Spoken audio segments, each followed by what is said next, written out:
welcome back to the Reading Mama. Today is Valentine's Day and I thought I'd share something that I absolutely love but I don't get to do quite as much these days. And that is my favorite books about nature.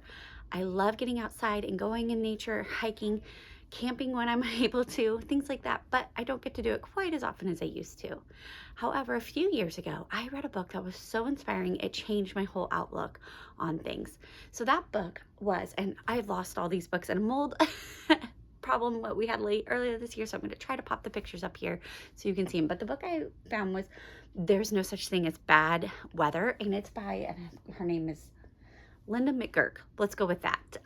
And she is a Swedish mama, and she shares all about how the phrase of there's no such thing as bad weather, only bad clothing, and how really we can get outside in all kinds of weather. And it encouraged me, and I started small by getting outside in what was considered bad weather here in the Midwest, you know, the snow and the cold and the rain and cloudy days and all of that. And that changed my perspective. Then I heard about Jenny Urich at 1,000 Hours Outside. And I have her book here. This is 1,000 Hours Outside activity book. She has other books as well.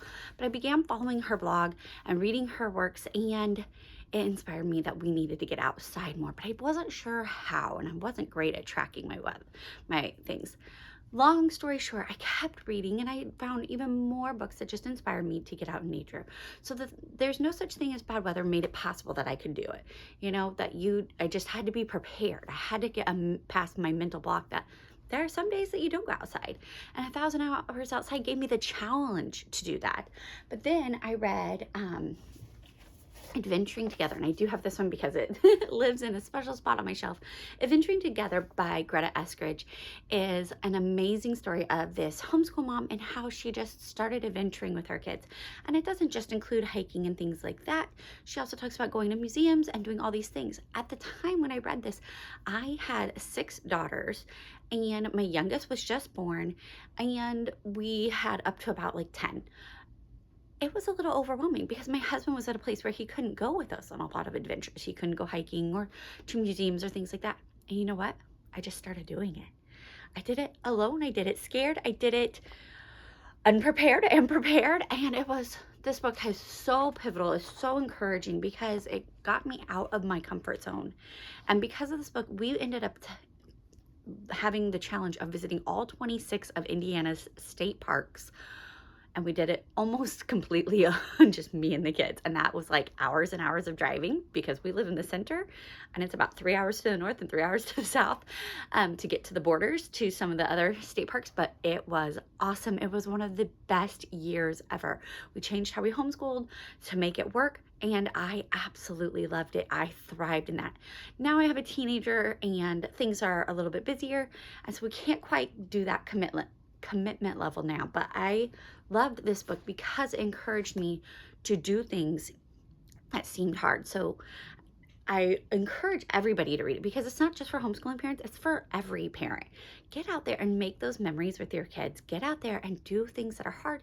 Do it by yourself, do it with a friend, do it with a spouse. Get out there and adventure together and see how your memories build. And I just absolutely love, Greta writes in a really kind of fun and witty way with enjoyable stories and things that many mothers would relate to. That spurred me on to reading some more nature stories. And so that included The Last Child in the Woods, which sadly I lost in the mold. And that is by, I never can remember his name. Yes, Richard Louv. So Last Child in the Woods really talks about how important it is to get our children outside because so many children these days are spending time inside buildings, they're looking at screens, and they're just losing not only touch with nature, but they're losing some of their physical abilities because of it. And there are just so many benefits. And Richard Louv, in his he has several books, but his books really help you kind of see the need of getting out in nature, not the playground in town. You know, the playground in town is nice, but there's 4 trees and then mowed grass and then a nice little landscape area. Not quite the nature we're looking for. We're looking for a little au natural nature.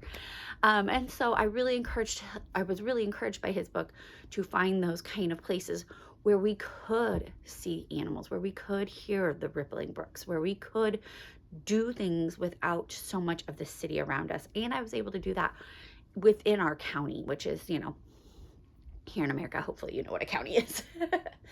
And then the last book I read was Balanced and Barefoot by, and I always forget her name too, Angela Hanscom, which gives you more of the physical aspects of what our children are losing by losing touch with reality. Whereas Richard Louv is talking about the multifaceted, like he talks about the physical, he talks about the emotional, the mental, the spiritual, all those connections. Angela is focusing on your body. So Balanced and Barefoot will tell you and show you how our children are losing pincher grasp, they're losing balance, how they are losing just all these different physicalities that they should be able to do as children, and they're just not able to do. And then how that is leading to needing more therapies and interventions in schools because they just can't do it. And as a former kindergarten teacher, I found it very enlightening. But I think every parent should read it because it does point out how if we are only learning to write on our tablets at first, we're not getting the strength here. If we're not spinning around, we're not building our vestibular muscles, and just different aspects like that you may not consider. A lot of the educators are, especially if you have kids in younger grades, they have things called fine motor and gross motor skills that they are encouraged to do. But if we just let our kids outside in nature with freedom to explore without us impinging our will and desire for them of what they do with their time out there, they will develop those skills all on their own, and you don't have to have a special curriculum or anything to do it. And so I really found Angela Hanscom's point of view very enlightening and very helpful to understand that getting outside, not for soccer practice, not for baseball practice, not that those are wrong, but just having free time outside in nature, unhindered by stuff and paraphernalia, is going to benefit our children physically and mentally and emotionally and spiritually. And so it is something that really needs to be non-negotiable. So I encourage you to check out these 5 books. If you are interested in knowing more about nature, you have young kids especially, please check some of these out.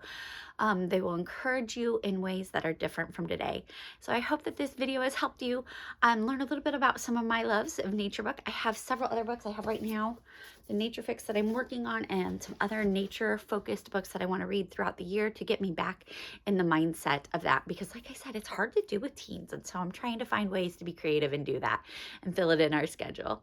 Thank you so much for watching. Have a great day.